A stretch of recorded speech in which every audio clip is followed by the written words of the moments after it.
பண மேலாண்மையின் 7 முக்கிய பைபிள் கொள்கைகள். அருள் அண்ணா, நான் ஒரு விஷயம் கேட்கணும். பணம் சம்பாதிப்பது முக்கியமா இல்ல ஆன்மீகம் முக்கியமா? சிரித்துக்கொண்டு, கிருபா, இது எல்லாரும் கேட்கும் கேள்விதான். பைபிள் பணத்தை எதிர்க்கவில்லை, ஆனால் பணத்தின் மீது இருக்கும் அன்பை தான் எச்சரிக்கிறது. அதாவது 1 தீமோத்தேயு 6:10 சொல்லுகிறது, பண ஆசையே எல்லா தீமைகளுக்கும் மூலமாகும். பணம் தீமை இல்லை, பண ஆசைதான் ஆபத்து. அப்படின்னா பணத்தை எப்படி கையாளணும்? அதற்குத்தான் பைபிள் நமக்கு 7 முக்கிய கொள்கைகள் சொல்லுகிறது. இன்று அதை பேசலாமா? ஆமாம், நான் ரெடி. முதல் கொள்கை, தேவனை முதலில் வைக்கவும். மத்தேயு 6:33 இயேசு சொல்கிறார், முதலில் தேவனுடைய ராஜ்யத்தையும் அவருடைய நீதியையும் தேடுங்கள், அப்பொழுது இவையெல்லாம் உங்களுக்கு கூட சேர்க்கப்படும். அது பண மேலாண்மையோட என்ன சம்பந்தம்? நம்ம வாழ்க்கையில முன்னுரிமை சரியா இருந்தா நம்ம பண முடிவுகளும் சரியா இருக்கும். ஒரு சிறிய உதாரணம் சொல்லட்டுமா? சொல்லுங்க. ஒரு குடும்பம் இருந்தது. அவர்களுடைய வருமானம் குறைவு. ஆனாலும் அவர்கள் முதலில் தேவனுக்கு தசம பாகம் கொடுத்தார்கள். பிறகு செலவுகளை திட்டமிட்டார்கள். ஆச்சரியமாக அவர்களுடைய தேவைகள் எப்போதும் பூர்த்தியாகின. அது எப்படி சாத்தியம்? நீதிமொழிகள் 3:9-10 வரை. உன் சொத்துக்களாலும் உன் விளைபொருளின் முதல் பலன்களாலும் கர்த்தரை போற்றுக, அப்பொழுது உன் களஞ்சியங்கள் நிரம்பும்.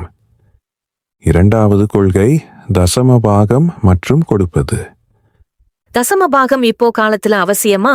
மலாக்கி 3:10 சொல்லுகிறது, என்னை சோதித்து பாருங்கள், நான் வானத்தின் ஜன்னல்களை திறந்து ஆசீர்வாதம் பொழியவில்லையா? கொடுப்பது என்பது தேவனை நம்புகிறேன் என்பதற்கான சான்று. ஆனா எனக்கு கடன்கள் இருந்தா? அப்போவும் கொடுக்க முடியும்.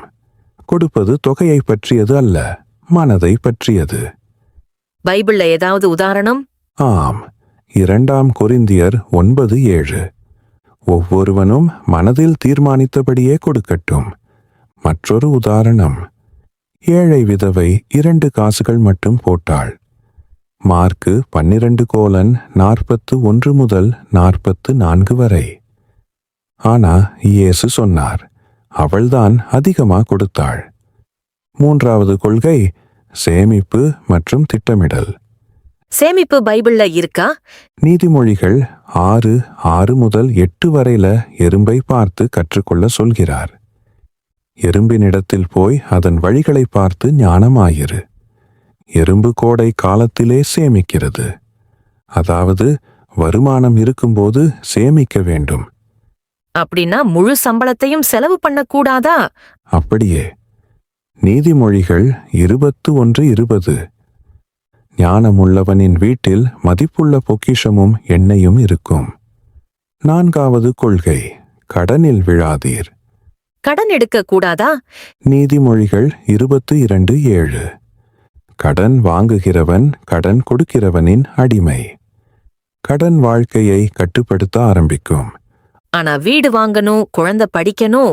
தேவை இருந்தால் திட்டமிட்டு எடு, ஆனா ஆசைக்காக கடன் வாங்காதே.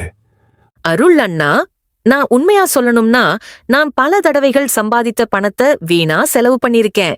அது எல்லாருக்கும் நடக்கும், ஆனா இப்போ மாற்றிக்கலாம். எப்படி? ஒவ்வொரு மாதமும் 1 தேவனுக்கான பகுதி, 2 சேமிப்பு, 3வது அவசிய செலவு, 4வது பிறகு விருப்ப செலவு. இது ஒரு தெய்வீக ஒழுங்கு. 5வது கொள்கை, நேர்மையும் நியாயமும். நீதிமொழிகள் 11:1. மோசமான தராசு கர்த்தருக்கு அருவருப்பு. பணம் சம்பாதிக்கும் வழியும் தூய்மையாக இருக்க வேண்டும். அதாவது தவறான வழியில் பணம் சம்பாதிக்க கூடாதா? ஆம், நேர்மையான பணமே நீடிக்கும். 6வது கொள்கை, திருப்தி. எபிரெயர் 13:5. உங்களிடம் இருப்பதிலே திருப்தியாயிருங்கள். ஆனா சமூக ஊடகங்களை பார்த்தா ஆசை அதிகமா வருகிறது. அதனாலதான் நம் மனதை கட்டுப்படுத்த வேண்டும். திருப்தி இல்லாமல் இருந்தால் எவ்வளவு சம்பாதித்தாலும் போதாது. 7வது கொள்கை நம்பிக்கையும் விசுவாசமும். பிலிப்பியர் 4:11. என் தேவன் உங்களுக்கு தேவையான அனைத்தையும் நிறைவாக அளிப்பார். அப்படின்னா நம்ம வேலை செய்ய வேண்டாமா?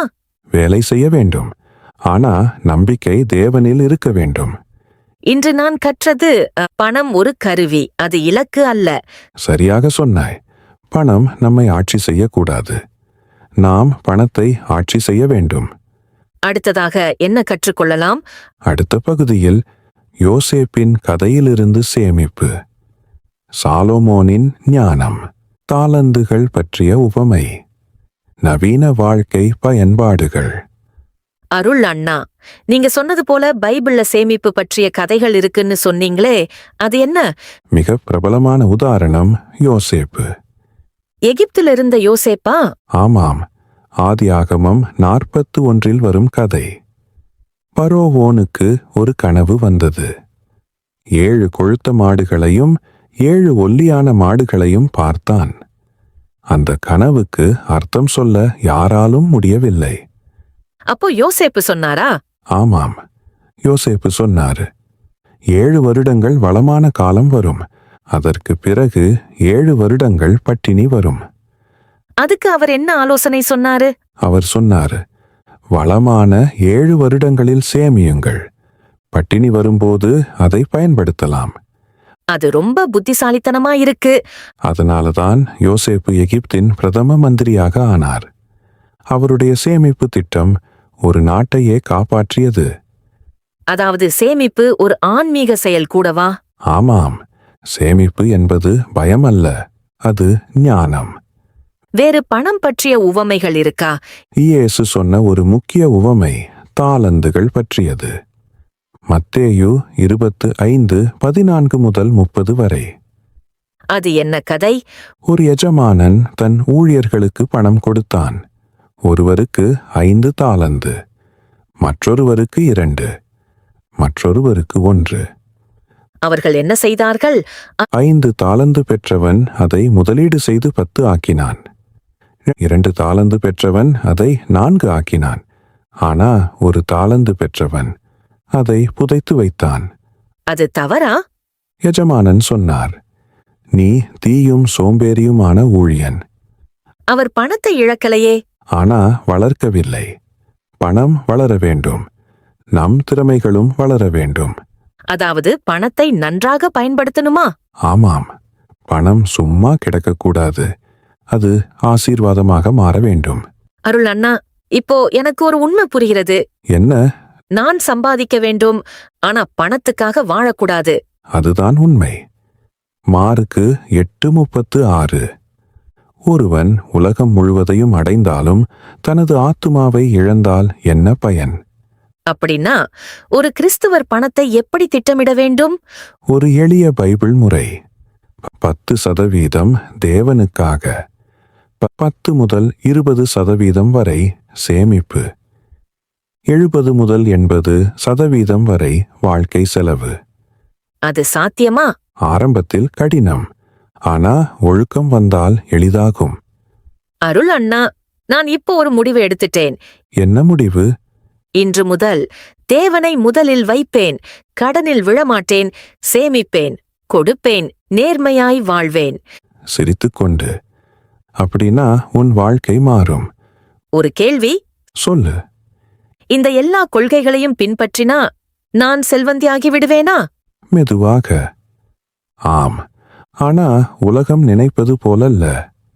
நீ அமைதியில் செல்வந்தி, திருப்தியில் செல்வந்தி, விசுவாசத்தில் செல்வந்தி, ஆசீர்வாதத்தில் செல்வந்தி. கிருபா, நினைவில் வைத்துக்கொள். பணம் ஒரு நல்ல ஊழியன், ஆனா ஒரு மோசமான எஜமானன். அப்படின்னா நாம் என்ன செய்யணும்? பணம் நம்மை நடத்தக்கூடாது. நாம் பணத்தை நடத்த வேண்டும், தேவனுடைய ஞானத்துடன். இன்றைக்கு நான் ஒரு புதிய பயணம் ஆரம்பிக்கிறேன். அது பண பயணம் அல்ல, அது விசுவாச பயணம்.